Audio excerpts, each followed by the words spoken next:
혹시 S코퍼레이션으로 선택하면서요 세금 절약할 수 있겠지라고 기대했는데 정작 IRS가 이러한 S코퍼레이션 선택을 받아들이지 않아서 C코업으로 다시 신고하라 라고 이중과세를 요구받은 사례 들어보셨는지요? 이런 경우들이 곧잘 있습니다. 오늘 그 내용 살펴보려는데요. 어떤 분들은 갑작스럽게 수만 달러의 벌금이라던가 아니면 파산까지도 고려하게 되기도 합니다. 오늘은 이게 어떤 내용인지 또 어떻게 대처하는지 이 S코퍼레이션 지위를 혹시 인정받지 못했을 때 또 다시 인정받는 그런 방법들을 한번 살펴보겠습니다. 만약 서류 접수를요 정확히 했다고 믿었는데도 IRS가 이를 놓쳐서 C코업으로 간주해버린다고 하면요 개인 자격으로 이 한 번 낸 세금 한 번만 낼 거라고 생각했는데 그게 아니라 추가로 이 기업 레벨에서 코퍼레이션 레벨에서 세금을 법인세를 내야 하는 그런 상황이 벌어지게 되는 건데요. 이게 납세자 과실이 아님에도 불구하고 이중과세라는 어떤 최악의 상황으로 이어질 수 있다는 것이기 때문에 반드시 제대로 된 대응이 필요하다고 하겠죠. 들어가기 전에 이 채널은요 미국 법, 세법 그리고 파이낸셜 플래닝에 대한 전문적인 정보 쉽게 이해할 수 있도록 제공하고 있습니다. 이 영상뿐만 아니라 더 많은 유익한 컨텐츠 앞으로도 계속 올립니다. 그러니 꼭 놓치지 않으시기 바라고요. 그러기 위해 아직 누르지 않으셨다면 지금 구독과 좋아요 꼭 부탁드립니다. 자, 그러면 IRS가요 이 S코퍼레이션 일렉션 서류를 놓치는 탓에 발생한 세무 문제 그리고 이걸 바로잡기 위한 레이트 일렉션이라고 하는 구제 전략에 대해서 한번 살펴보겠습니다. 먼저 구체적인 사례 한번 소개해 드릴게요. 이분은요 2019년에 LLC를 설립하고요 이걸 S코퍼레이션으로서 세제 혜택을 누리려고 선택을 했었어요. 또는 했다라고 믿었던 경우에요. 그래서 이게 필요한 양식이요 폼 2553이라고 하는데요 뭐 양식은 그렇고요. 그래서 이걸 IRS에 우편 제출을 했어요. 그리고 또 이 분기별 급여 보고서 같은 것들도 다 하고 또 세금 납부까지 철저히 했던 거죠. 근데 이걸 나중에 알고 보니까 이 법인이 S코퍼레이션이 아니다라는 알림이 떴다라는 거예요. 그러니까 확인을 해보니 IRS가요 이러한 2019년 일렉션을 했음에도 불구하고 이걸 인식하지 못했기 때문에 제출된 법인세 신고서를요 보통 이제 S코퍼레이션과 일반 C코퍼레이션의 이 보고서 양식이 다르다 보니까 IRS 입장에서는 그냥 C코업인데 S에 사용되는 그 양식을 썼으니 아예 신고서를 받아들이지 않고 보류 상태로 두고 있었고요. 그리고 더 나아가서는 이제 C코퍼레이션으로 다시 보고서를 내라라는 그런 통지를 보내서 이 부부로 하여금 이중과세 부담할 수도 있는 그런 상황으로 몰고 갔다라는 그런 얘기입니다.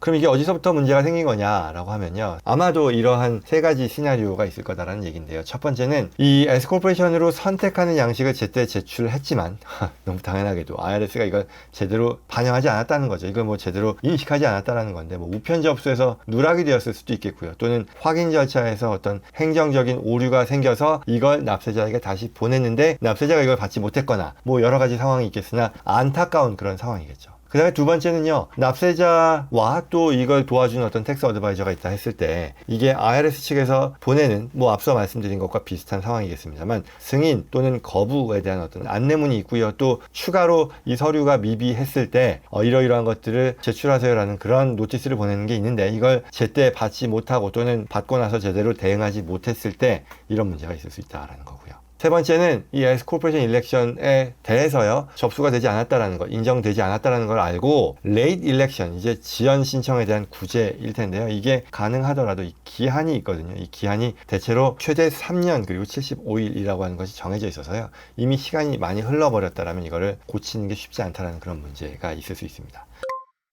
자, 그럼 이걸 어떻게 해결할 수 있겠느냐라는 건데요. 가장 먼저 해야 되는 거는요. 어찌됐건 2553 양식을 다시 정확하게 만들어서 제출해야 됩니다. 어쩌면 이거 뭐 이미 여러 번 제출했는데 이거 오히려 다시 제출하는 것이 문제를 더 악화시키는 것 또는 복잡하게 만드는 것 아니야 라고 생각하는 경우도 있지만 그게 아니고요. 이전에 냈던 게 서류상 하자가 있었다라면요. 그것만으로도 이제 거부가 됐었을 거라는 거죠. 그래서 뭐 예를 들어서 거기에 반드시 들어가야 되는 그런 정보, 예컨대 주주의 지분율이라든가 사회보장 번호라던가 그리고 이걸 만약에 레이트 일렉션을 하는 데 있어서 왜 늦었는지에 대한 reasonable cause, 이 정상 참작 사유를 소명하게 되어 있는데 이런 것들을 누락했을 경우에는 또 기각되기도 합니다. 이런 것들 감안해야겠죠. 따라서 이거를 다시 제출할 때는요 꼼꼼하게 누락되는 부분 없이 기재해야 되고요. 실제로 내가 이걸 그동안 지난 기간 동안에 S코퍼레이션처럼 제대로 운영했다라는 것들을 가능한 한 많이 첨부하는 게 필요합니다. 또 너무 당연한 얘기겠지만 이게 다시 또 제출했는데 누락된다거나 분실되다거나 하면 안 되니까요. 우편, 등기, 팩스 뭐 여러 가지 방법이 있으니까 이런 것들을 다 확실히 챙길 필요도 있겠죠.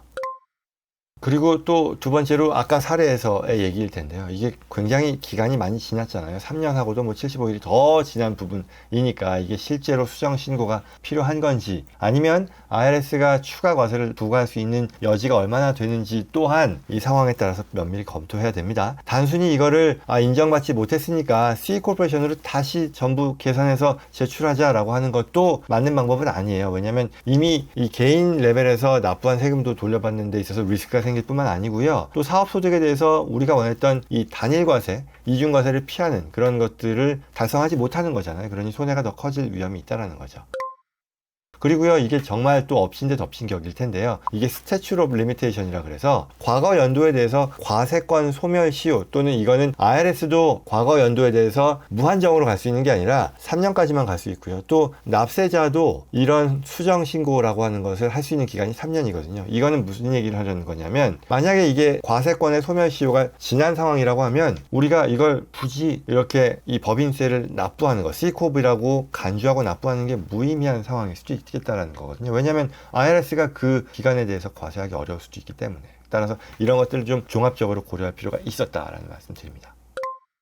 결국 핵심 포인트는 다음과 같다라고 할 수 있을 텐데요. 첫 번째는 이 S코퍼레이션 일렉션의 지위를 다시 인정받으려면 253이라고 하는 양식을 다시 접수해야 됩니다. 완전하게 그리고 정확한 정보를 기입해서 제출할 필요가 있겠죠. 그리고 이때는 이 wet signature라고 합니다. 전자서명이라던가 이런 거 하면 안 되고요. 그리고 또 reasonable cause, late election에 대한 정상 참작의 사유에 대한 것 반드시 설명해야 될 것이고요. 그리고 그동안 내가 S코퍼레이션으로 잘 운영해 왔다라는 것을 보여주는 증빙 서류를 함께 준비해서 첨부해야 된다는 그런 얘기고요. 그리고 두 번째는 이미 제출된 이 과거 세금 신고서 중에서 어떤 것들이 IRS 관점에서 이 처리가 되지 않고 보류되었는지를 확인하고요. 이게 수정 신고가 필요하다 그러면 그게 어떻게 최소화할 수 있는지라는 것도 감안해서 불필요한 어떤 세금 그리고 벌과금 부담을 피할 수 있도록 해야 된다라는 그런 얘기입니다.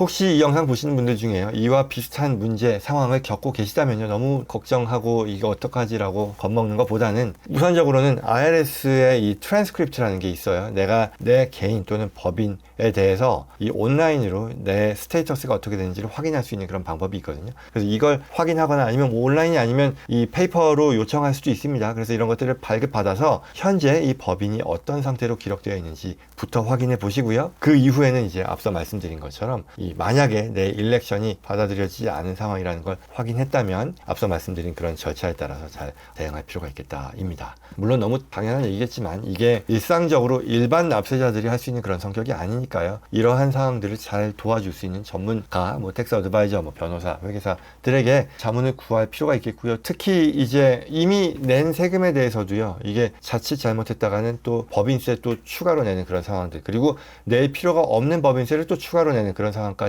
이어질 수 있으니 그런 것들을 줄이기 위해서는 좀 전문가의 의견을 확인하는 그런 과정이 반드시 필요하겠다라고도 할 수 있겠죠.